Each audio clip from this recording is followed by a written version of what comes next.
after I vote, okay? I just completed in here another public health briefing with my team of public health experts. We looked at the latest reported data on how it indicates that we're on an upward slope of a bigger wave of confirmed infections than anything we experienced to date. We talked about what actions would be needed to turn this around and how it will be made worse by this administration's declaration of surrender to the virus. And we discussed again the vital importance of wearing masks, of protecting yourself, protecting your neighbor, and to save around 100,000 lives in the months ahead between now and just after the first of the year. This is not political. It's patriotic. Wearing a mask, wear one, period. We focused on the way this virus is hitting communities of color much harder, particularly Black, Latino, and Native American communities. We're seeing race-based disparities across the aspects of this virus, higher infection rates but lower access to testing and harder time quarantining safely because of their financial circumstances, lower access to quality treatment when they are infected, and tragically, higher mortality rates. 1 in 1,000 Black Americans have died from this virus. This is a staggering statistic.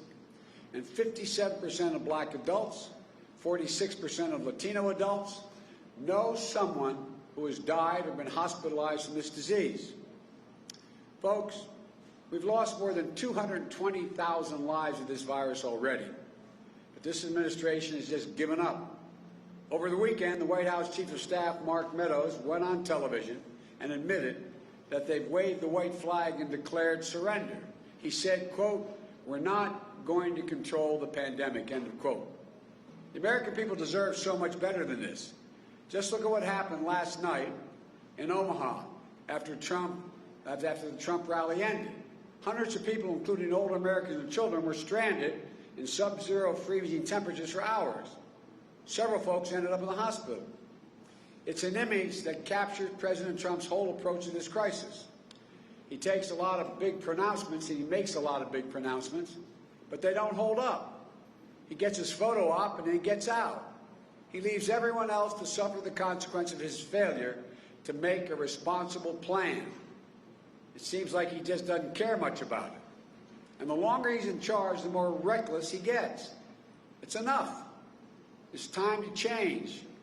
Meanwhile, yesterday, the White House Science Office, and this stunned me, put out a statement listing ending the COVID-19 pandemic as a top accomplishment of President Trump's first term.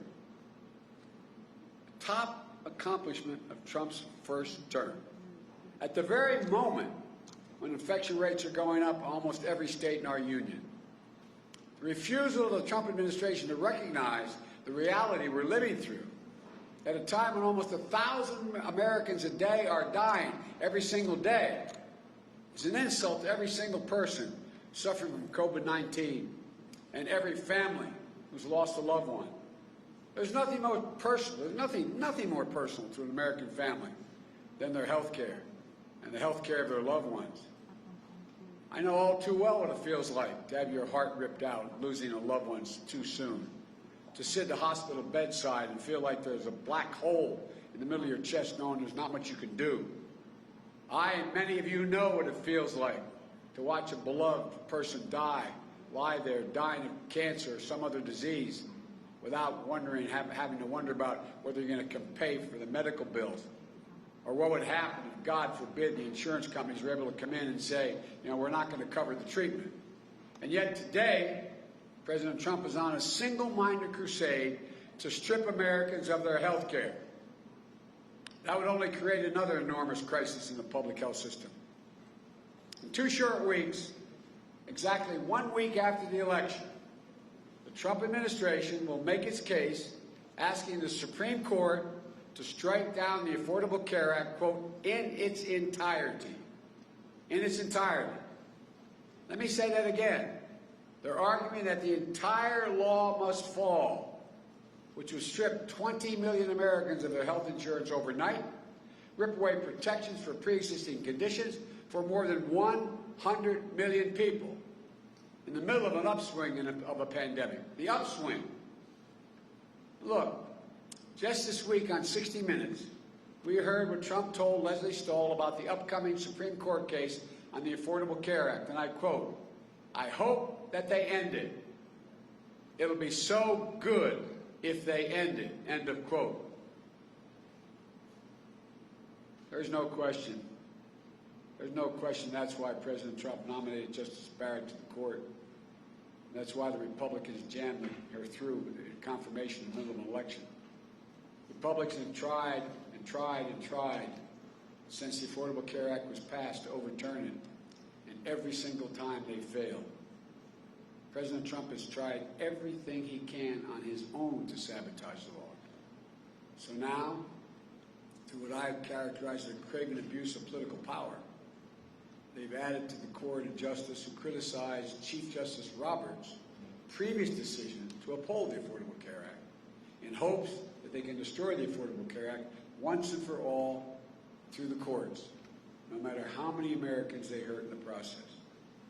So let's remember exactly what's at stake in this election. If you have diabetes, asthma, cancer, or even complications from COVID-19, you're going to lose the protection this law provides. Insurers will once more be able to jack up your premiums or deny your coverage. Women could again be charged more for their health care just because they're women. And children will no longer be able to stay in their parents' insurance policies until age 26. On top of all that, overturning the ACA could mean that people have to pay to get COVID-19 vaccine once it's available. That's right. That's right. The law that says insurers are required to cover vaccines for free is the Affordable Care Act. And he's striking that down, attempting to. Unlike Donald Trump, I believe health care isn't a privilege. It's a right that everyone have access to it. This country can't afford 4 more years of a president who thinks he's only responsible for the well-being of the people who voted for him. We can't afford 4 more years of a president who, instead of fighting the virus, attacks doctors. I can't get over this guy. He attacked doctors claiming they're over-reporting COVID cases because they want to make more money. Doctors are over-reporting cases because they want to make money. You know, our doctors and nurses and our frontline healthcare workers are putting themselves at enormous risk every day. More than 1,000 of them have already died in an attempt to beat back this pandemic and save lives. They deserve to be treated with respect by their president. We can't afford 4 more years of a president who'd rather spend his time desperately trying to strip people of their health care than even once bother to put forward a health care plan on his own. We can't afford 4 more years of Donald Trump. The good news is we have a chance to turn this around by voting. We have 6 more days left in this election. The American people have it in their hands to put this country in a vastly different path. This is my commitment to you. I will protect and build on the Affordable Care Act so that you can keep your private insurance or choose a Medicare-like option. You can make it stronger. I'm going to make it stronger with your help to lower premiums and deductibles and out-of-pocket expenses.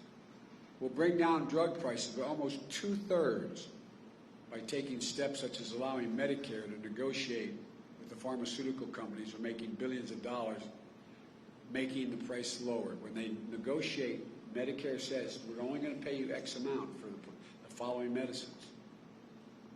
That will lower prices drastically, making it available to everyone.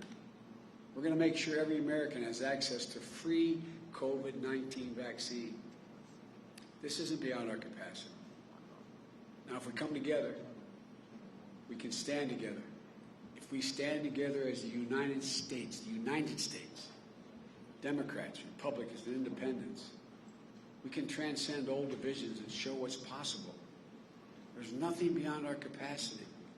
There's no limit to America's future. And if I'm elected president, as I said yesterday in Warm Springs, Georgia, I'll be a president who is not in it for himself, but for others. A president who doesn't divide us, but unites us. A president who appeals not to the worst in us, but to the best in us. And the president looks not to settle scores, but to find solutions.